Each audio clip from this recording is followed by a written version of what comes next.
Serial बड़े घर की छोटी बहू के आने वाले एपिसोड में कहानी में बड़ा धमाका होने वाला है। एपिसोड की शुरुआत होती है जब दुर्गा देवी पॉल्टू को जोरदार थप्पड़ जड़ती हैं। यह थप्पड़ पॉल्टू के अहंकार पर ऐसी चोट करता है कि वह अंदर ही अंदर दुर्गा देवी से बदला लेने की ठान लेता है। कुछ समय तक तो वह शांत दिखाई देता है, लेकिन उसके मन में बदले की आग बुझती नहीं। पॉल्टू सोचता है कि वह दुर्गा देवी से ऐसा बदला लेगा जिसके बारे में किसी ने कल्पना भी नहीं की होगी। कुछ दिनों बाद पॉल्टू का नया रूप सबके सामने आता है।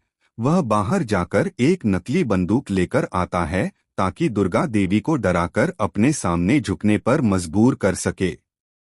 एक दिन जब दुर्गा देवी घर में अकेली होती हैं, तब पॉल्टू उनके सामने बंदूक तान देता है।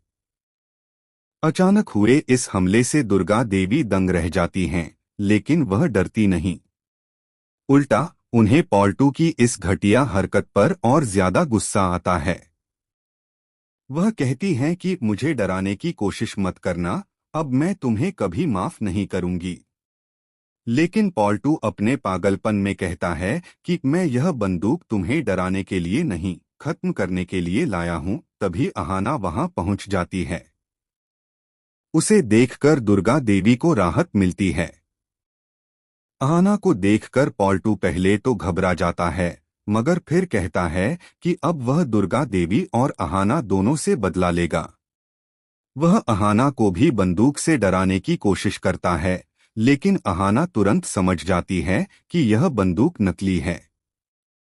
वह गुस्से में कहती है कि मैं अभी पुलिस को बुला रही हूं। यह सुनकर पॉल्टू घबरा जाता है और वहां से भाग खड़ा होता है।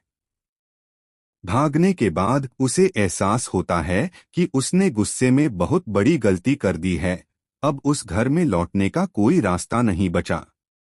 उधर अहाना और दुर्गा देवी घरवालों को पूरी सच्चाई बता देती हैं कि पॉल्टू ने उन्हें नकली बंदूक से डराने की कोशिश की। इसी बीच कहानी में एक और बड़ा मोड़ आता है। दुर्गा देवी घर लौटकर ठाकुर जी और पॉल्टू दोनों को धक्के मारकर घर से बाहर निकाल देती हैं। दरवाजे पर पड़ा उनका सामान देखकर दोनों के होश उड़ जाते हैं। अब वही हाल उनका है जो कुछ समय पहले घर की चारों बहुओं का था। फर्क बस इतना है कि बहुएं बाहर रहकर भी खुद का सम्मान और आत्मनिर्भरता हासिल कर चुकी हैं। अब मोहल्ले में चारों बहुओं की खूब तारीफ हो रही है। लोग उनकी